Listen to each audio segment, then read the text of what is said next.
Gentlemen, we will begin. Number one, thank you for coming to Greene County. I wish the circumstances for the reason that you're here were somewhat different, but it is the situation that we find ourselves in.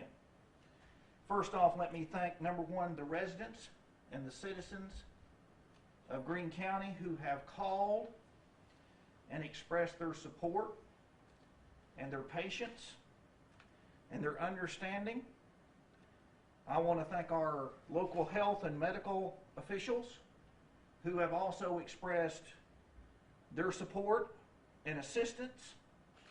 I want to thank the Mayor of Greenville and the City Administrator, W.T. Daniels and Todd Smith, for their unconditional support in the action with which we are about to undertake.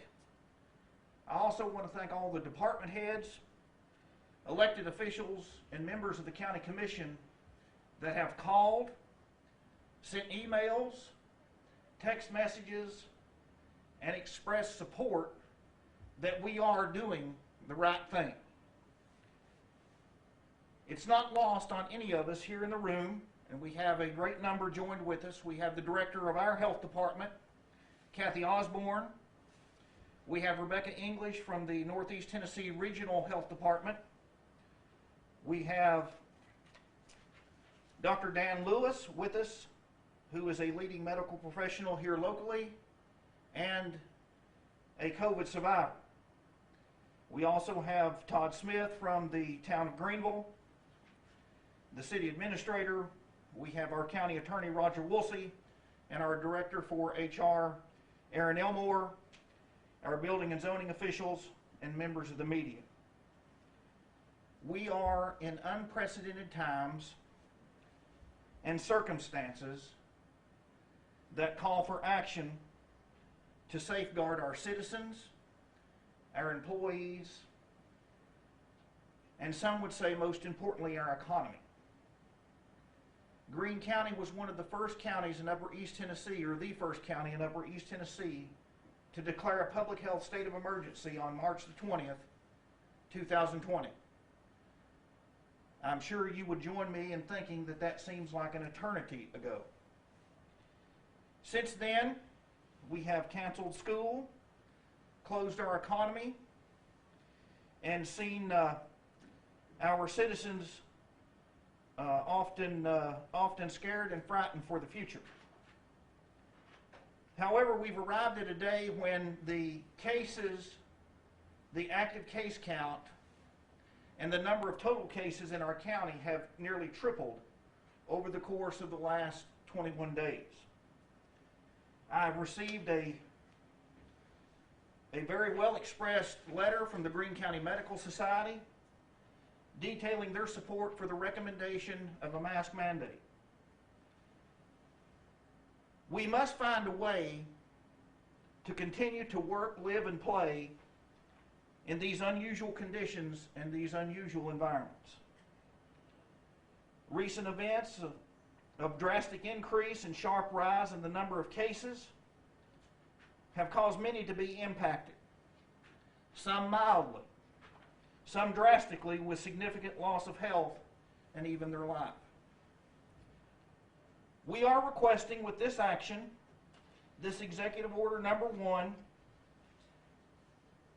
we're requesting action, understanding, and support with this mandate. We are not doing this to flex political or power muscle.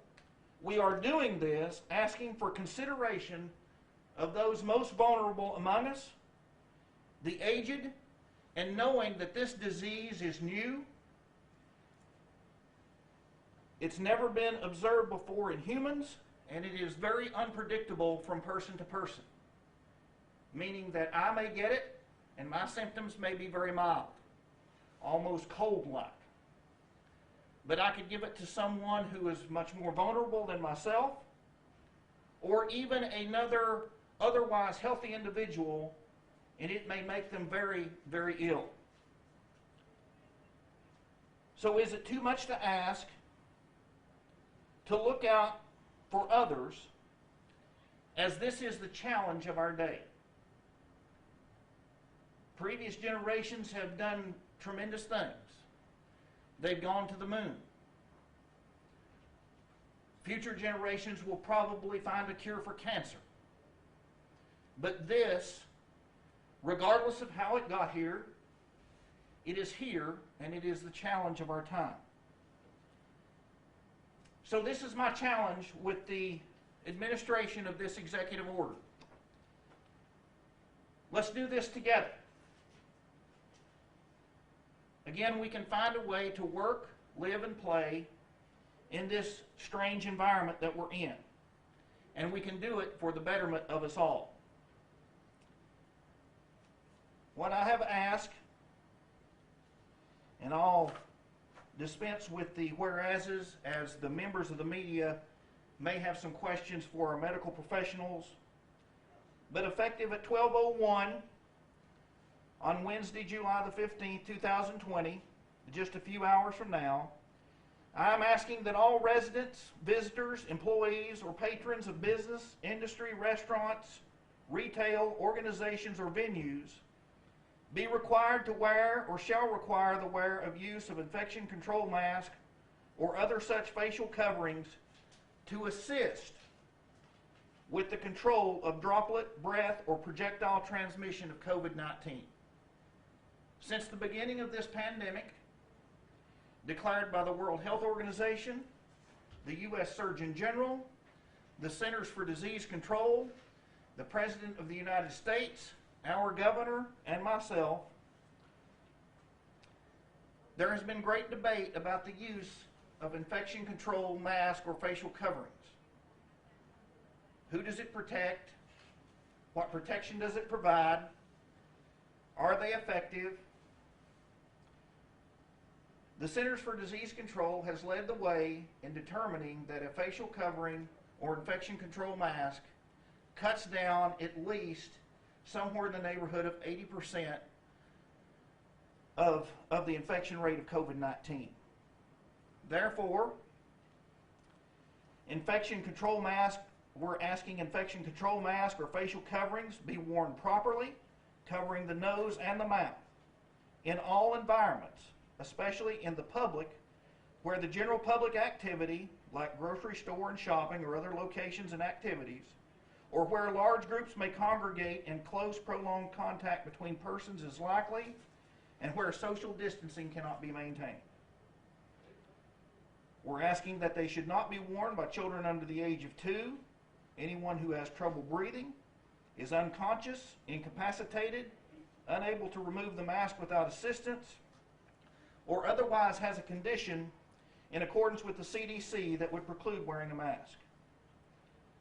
This is the order that shall remain in effect from 11 until 11:59 p.m. on August 14, 2020, unless modified or withdrawn by future orders or by the state of Tennessee. Again, this is the challenge of our time. We're asking all of our residents, all of our visitors, all of our business, all of our industry, join us, support us, help us get control of this virus. And we can return to a time when we again can live and work and play without the scourge of this disease. Subject to your questions, that concludes this press conference. We have a number of medical personnel and officials here in attendance. If you would like to ask them any questions, I will concede the floor to them. So, thank you.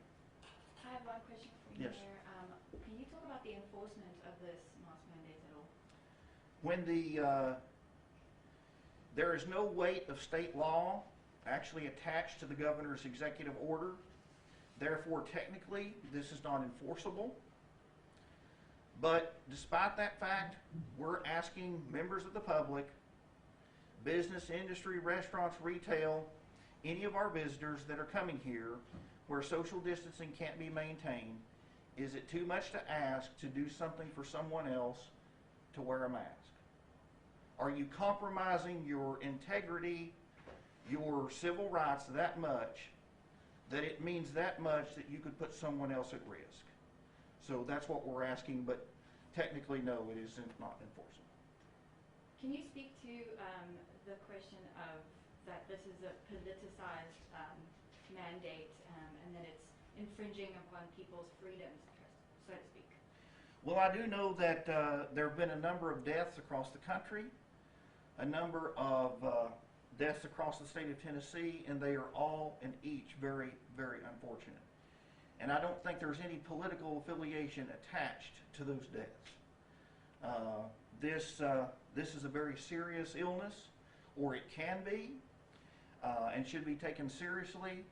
I don't think wearing a mask makes a political statement one way or another. I think it's just reasonable and prudent to take action to protect not just yourself, but other people around you, particularly those most vulnerable, compromised, the elderly, etc. Can you also speak to the restrictions? Some people, like the age restrictions, and then just give us some examples of people who aren't required to wear them. Well, I don't know all the particulars, and I know we have some medical professionals here that can probably fill that in just a little bit better for us. I do know, for instance, young children under the age of 2 are exempt from wearing it. Anyone with breathing problems that may be precluded, obviously the incapacitated, or someone that doesn't have the capacity to remove the mask on their own. There may be others. Ladies, is that? That's not necessarily an all-inclusive list. I think where it might hinder safety, for instance, is another category. Those can be found, I think, in the CDC guidelines for the wearing of infection control masks. Mr. Mayor, I was going to ask you, Sullivan County issued theirs on Friday, Washington County yesterday. How much did those two counties influence your decision to enact this here in Greene County? A little, perhaps.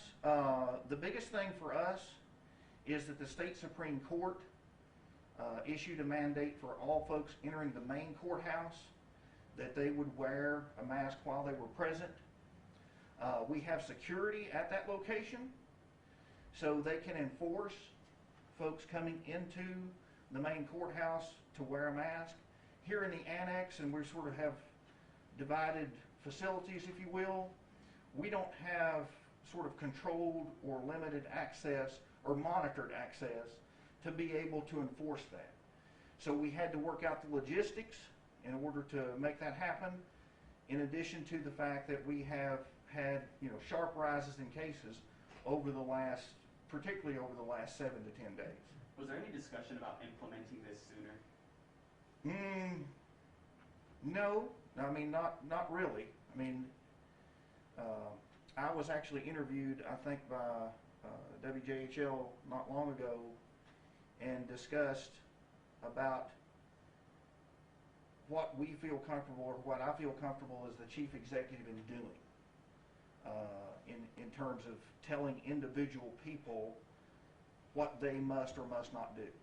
That's a little different here in this facility or government facilities, but given the situation and what's transacted over that period of time, calls for a different course of action. How did this come about? When did discussion start about a particular mask mandate? The discussions, I had actually talked to some of my colleagues. You mentioned Sullivan County and Washington County. I talked to them. I've talked to county mayors, my colleagues in other counties as well, medical professionals. I've also talked to a lot of pleas from citizens and residents as well to implement some type of mask mandate, or at least consider that. I certainly did weigh that, prayed over that several nights, and come to the conclusion that this was the right course for us to take. So. And where is it applicable? Is it applicable in all municipalities within Greene County, or just the areas that are county? It's applicable within all the political divisions of Greene County. Is it like Washington County and Sullivan County for what are places of worship exempt, or? Yes. In the documentation, you'll find that places of worship are exempt. There's a few other bulleted points there that sort of detail where this might be. And I know Again, I've received unconditional support from Todd Smith, the city administrator, and W.T. Daniels, the mayor of Greenville. Todd, do you want to address, I know Todd initially came up with a three-phase plan for the city of Greenville and how they would respond based on whether the case count was going up or not. And I know Greenville has recently re-entered into phase one, I believe. Is that Correct, yes. and that was also a consideration for us to consider a mask mandate as well. So as we start seeing the drastic rise in numbers, and again, we're doing this, we're trying to, for a positive reason. We saw the tremendous impact on our economy for nearly 45 days, affecting revenue, affecting morale, affecting activity, affecting psyche. We believe that some other extraneous issues, I think, that we're having as a citizen group emanate from the fact that we've had to do some sort of drastic things with regard to our economy. So we want to safeguard having to do that again and revisit that. So taking these prudent measures to sacrifice just a little, again, we feel is not too much to ask. Anybody else have any questions? Could we hear from the town of Greenville, actually, just about your thoughts on it, please?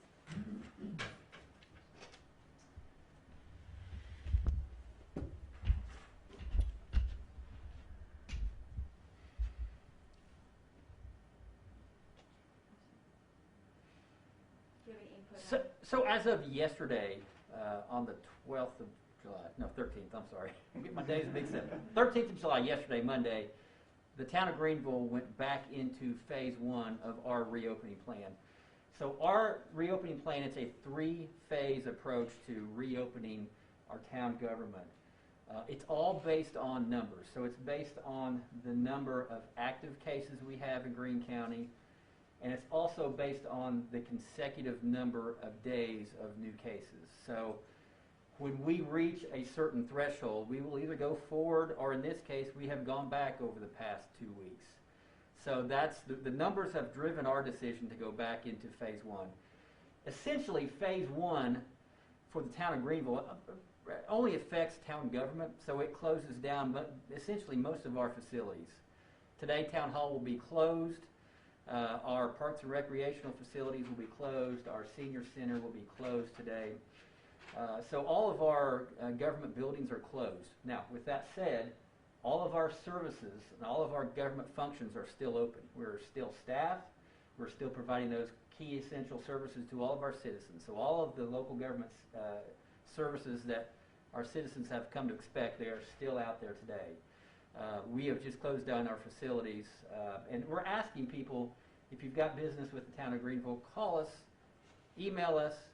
If you still need to come in person, we will be happy to let you in the door and still meet with you. But just call us first and make an appointment with us, and we're still happy to do business with you. And are masks mandated within town buildings? They are not mandated as such because it's a closed building. So because the buildings are closed, they are not mandated. Now, with that said, I've told our staff, if you're out in a meeting or if you're meeting with the public, wear a mask. So, yes.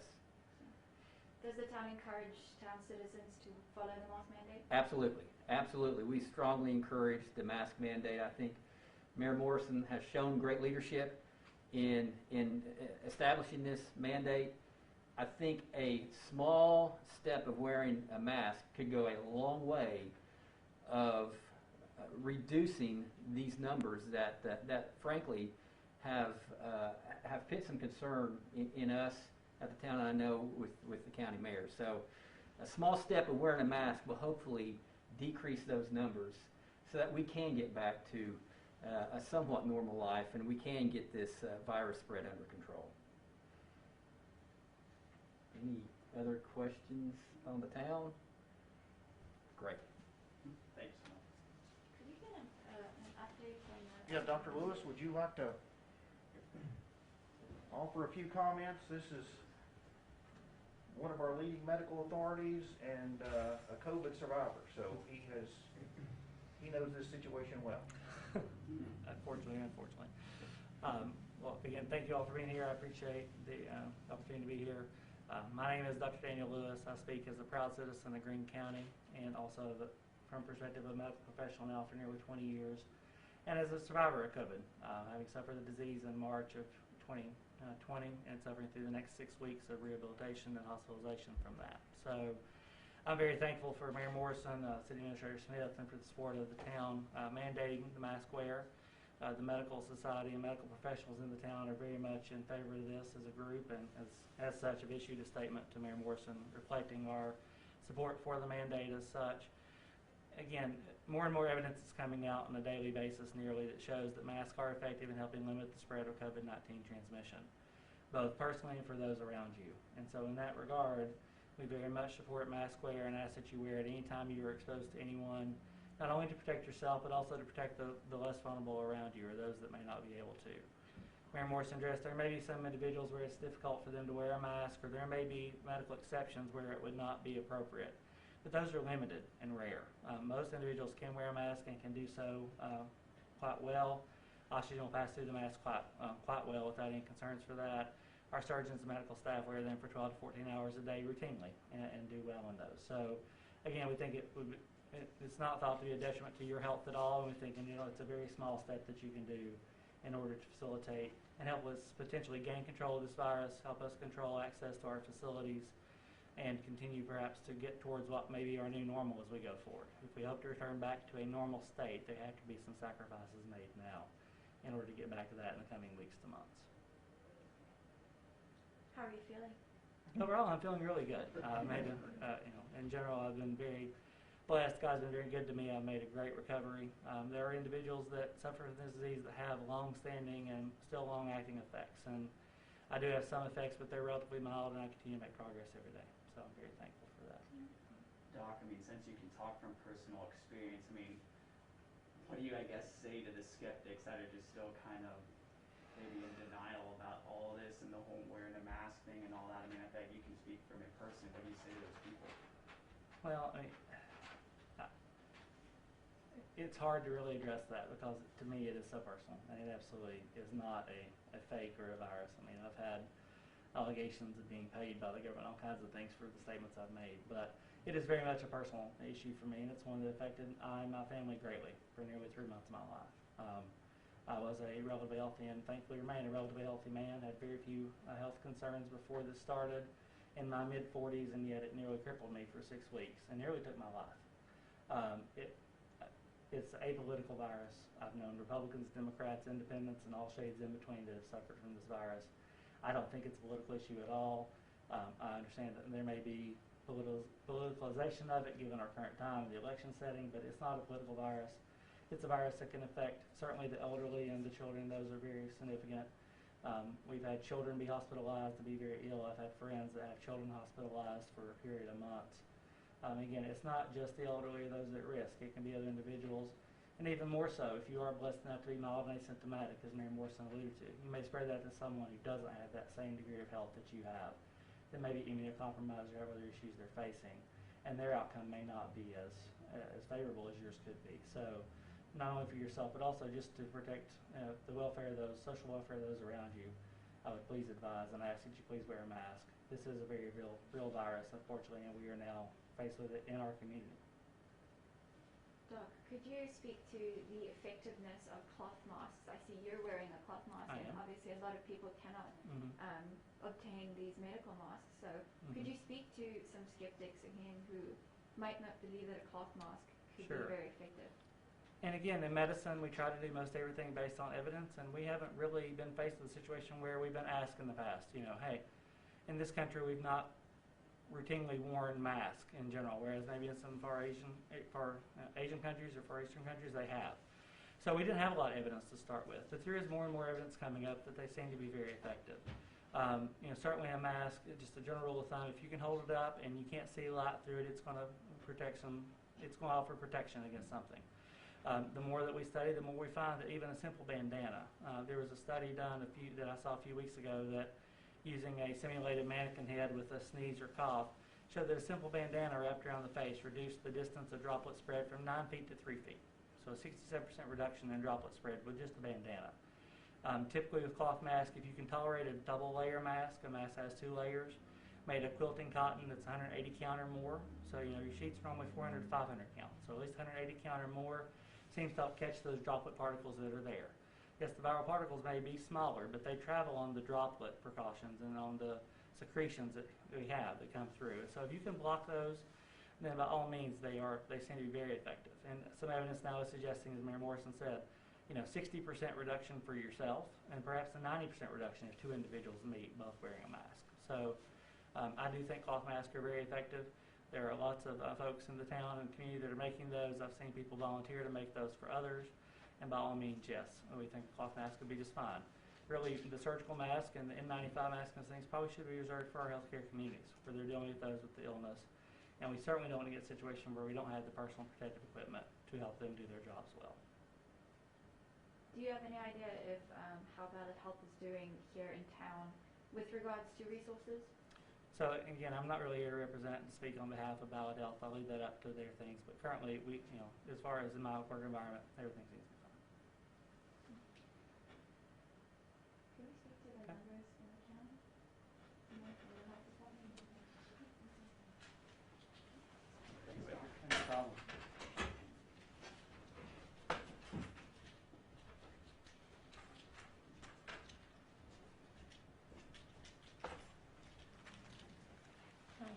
I'm Kathy Osborne, the Director for the Greene County Health Department, and you were asking how many active cases we currently have in Greene County. As of yesterday, there are 64 active cases. And are there any testing that people could go get at the health department and such? Yes, every day, Monday through Friday, we're offering free COVID-19 testing from 9 to 12. Have you seen a great response with people coming to get tests? In the last 2 weeks, there's been a huge increase of people coming and get testing. Okay. Yeah. Do you have any message to the citizens of Greene County about the mask mandates at all? Yeah, the Tennessee Department of Health supports this decision. We encourage people to wear the mask if you can at all possible. We also support hand hygiene, washing your hands, hand sanitizer, practicing social distance.